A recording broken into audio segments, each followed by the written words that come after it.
میری تحریر کو پڑھ کر ایک بہن میرے ان باکس میں آئی اور کہنے لگی کہ آپ کہتے ہیں کہ شوہر جو کہتا رہے اللہ کی رضا کے لیے خاموشی سے سنو۔ میں اپنے خاوند کی ہر بدتمیزی اور گالیوں کو مکمل خاموشی سے برداشت کرتی ہوں، لیکن مجھ سے میری ماں پر گالی برداشت نہیں ہوتی۔ میری ماں کو اس دنیا سے گزرے 5 سال ہو گئے ہیں اور میرے شوہر میرے سامنے میری ماں کو طوائف کہتے ہیں۔ میرا کلیجہ پھٹ جاتا ہے۔ 8 مہینے پہلے ماں کو اس لفظ کہنے پر شوہر سے بدتمیزی کی، آج 8 مہینے بعد بھی شوہر نے مجھ سے بات چیت بند کر رکھی ہے۔ کیا اسلامی احکامات صرف عورتوں کے لیے ہی ہے کہ خاموش رہو، درگزر کرو، برداشت کرو؟ فرشتوں کی لعنتیں ہوں گی، شوہر سے کچھ پوچھ نہیں ہونی۔ کیا سارے عذاب صرف بیویوں کے لیے ہی ہے؟ اللہ بہن کی ان باتوں نے آنکھیں نم کر ڈالی۔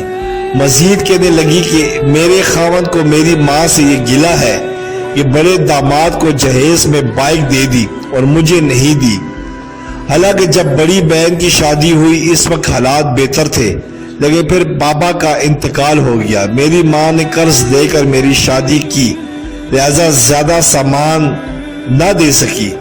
آپ کی تحریر کے اندر لکھا تھا کہ ایک شوہر سب کچھ برداشت کر سکتا ہے، لیکن بیوی کی اونچی آواز شوہر سے برداشت نہیں ہوتی۔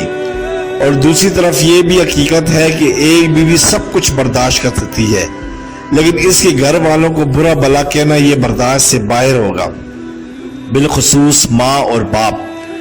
آپ لوگوں نے سنا تو ہوگا ہی کہ کسی کی آہ نہیں لینی چاہیے۔ یہ آہ کا کنسپٹ صرف ماں باپ یا یتیم مسکین بچوں کے ساتھ نہیں، بلکہ ہر اس شخص کے ساتھ ہے کہ جس کا دل دکھایا گیا ہو۔ اس کے اندر محرم اور غیر محرم تمام رشتہ دار، دوست و اقارب اور تمام دنیا کے لوگ شامل ہیں۔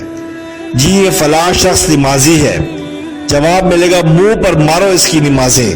جی یہ حاجی ہے، یہ روزہ دار ہے، یہ تہجد گزار ہے، مگر سارے اعمال کالے کپڑے میں لپیٹ کر منہ پر مار دی جائیں گی۔ جواب ملے گا پہلے اس شخص سے معافی لے کر آؤ جس کا دنیا میں دل دکھایا تھا، جو آنکھ دنیا میں تمہاری وجہ سے روئی تھی۔ ذرا ایک بار ہم سوچتے کہ اگر بیوی نے وہاں معاف کرنے سے انکار کر دیا تو ہمارا کیا ہوگا؟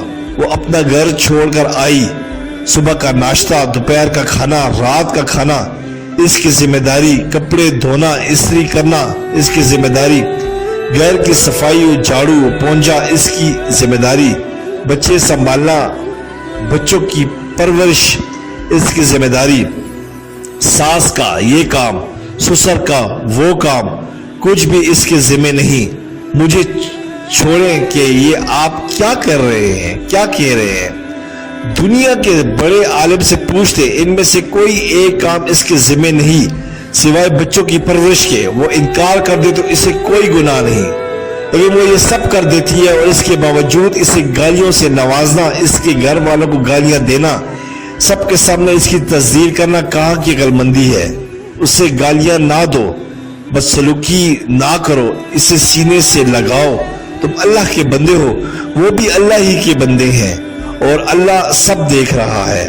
مولانا صاحب کا یہ جملہ جو وہ اکثر بیانات میں فرماتے ہیں کہ اگر حقوق نہیں دے سکتے تو نہ دو، تو پھر روزے رکھو، لیکن کسی کی بچی کی زندگی برباد مت کرو۔